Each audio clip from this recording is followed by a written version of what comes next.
Nous voici avec l'épopée fromagère pour le mois de février. 4 fromages que je vais vous présenter crescendo, toujours du plus doux au plus fort, idéal pour suivre ce chemin pour la dégustation.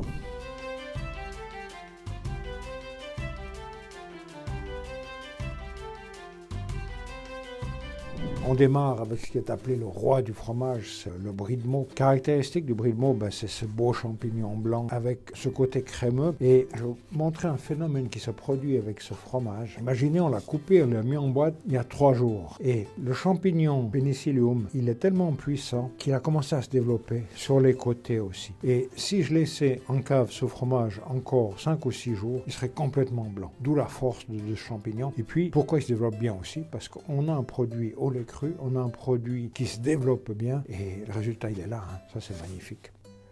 On a un joli parfum, on a ce parfum toujours, champignon de Paris.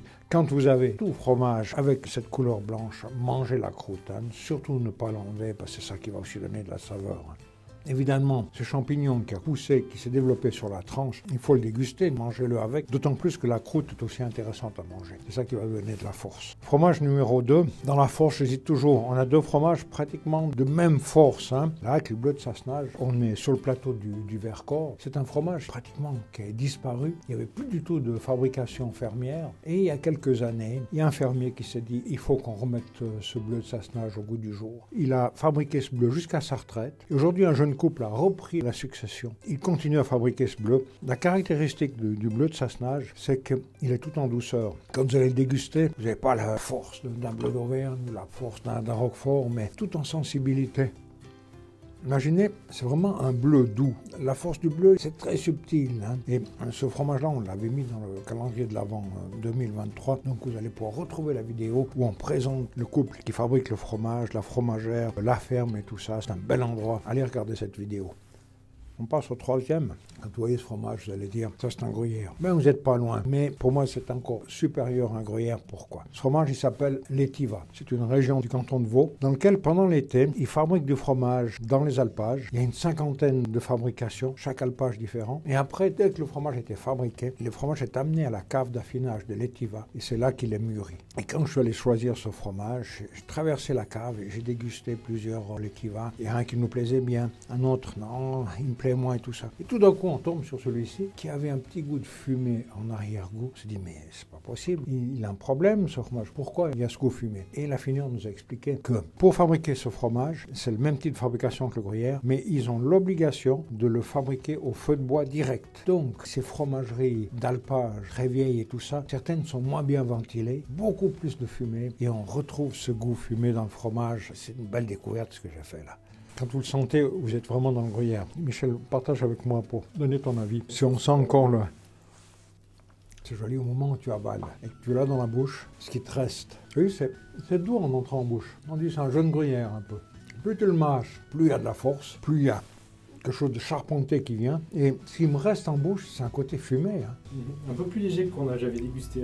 Oui, là-haut, on l'a déjà eu presque au nez. Ici, on l'a au final. Tu as quelque chose de fumé, tu as mangé quelque chose de fumé qui te reste et tout ça. Fabrication pendant tout l'été. Un jour, peut-être qu'il y a plus de ventilation, moins eu de fumée, qui fait la différence. Mais c'est ça, la grande force de ces fromages qui sont fabriqués à l'alpage. Parce que qu'est-ce qu'on a? Il y a un savoir-faire du paysan, il y a une habitude, mais il y a surtout beaucoup de fromageries différentes qui font des goûts bien différents, même être différents d'un jour à l'autre. On finit avec ce fromage qui s'appelle Secret du Couvent. Ça nous ramène à toute l'histoire des fromages. Les fromages étaient la plupart du temps fabriqués par des moines, par des sœurs dans des couvents et tout ça. Et puis petit à petit, les couvents sont fermés. Il y a eu de moins en moins de moines, de moins en moins de sœurs. Et la fabrication a plus ou moins disparu. Et pour ce fromage-là, les sœurs ont eu l'idée de confier leur recette à une fromagerie. Et ça fait maintenant 20 ans que ce Secret du Couvent est fabriqué par la fromagerie, fromage au lait cru, en gardant la tradition et les recettes ancestrales.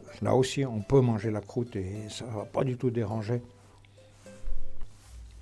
On est compte, ce fromage, il est affiné pendant 90 jours. Et malgré tout, il y a un peu cette force lactique qui va ressortir. Aussi, la particularité, c'est qu'il y a beaucoup d'ouvertures, beaucoup de trous. Et si c'était un fromage à raclette de chez nous, je dirais, il a un défaut, il a beaucoup de trous. Non, on veut, à la fabrication de ce fromage, obtenir ces trous. Je vous ai dit en début de vidéo que je vais vous donner dans l'ordre croissant. En dégustant en ce moment, j'ai de la peine à vous dire quel est le plus fort des quatre parce qu'ils s'équilibrent. Ils ont chacun un petit peu leurs caractéristiques. Ici, on a de la fraîcheur, mais quand même un côté un peu citronné qui va ressortir. Là, on a l'onctuosité du brie. Là, on a la force. Là, la finesse. Finalement, vous pourriez les déguster dans un autre ordre. Vous allez avoir du plaisir avec cette box du mois de février. Et avec ça, il faut trouver le meilleur vin.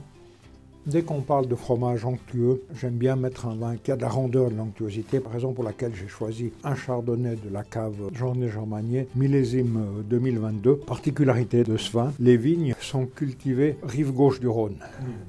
Qu'est-ce que tu as dégusté là? Le bleu, il est bon. Hein. Le bleu, en finesse. Oh là là. Là, en redégustant avec Michel, on était là-haut sur ce plateau de rêve, avec la rencontre de la fromagère, et tous les souvenirs nous remontent. Et je trouve magnifique parce que c'est tellement différent du bleu d'Auvergne ou d'une fourme, c'est vraiment rien à voir. Ouais. On a un autre produit.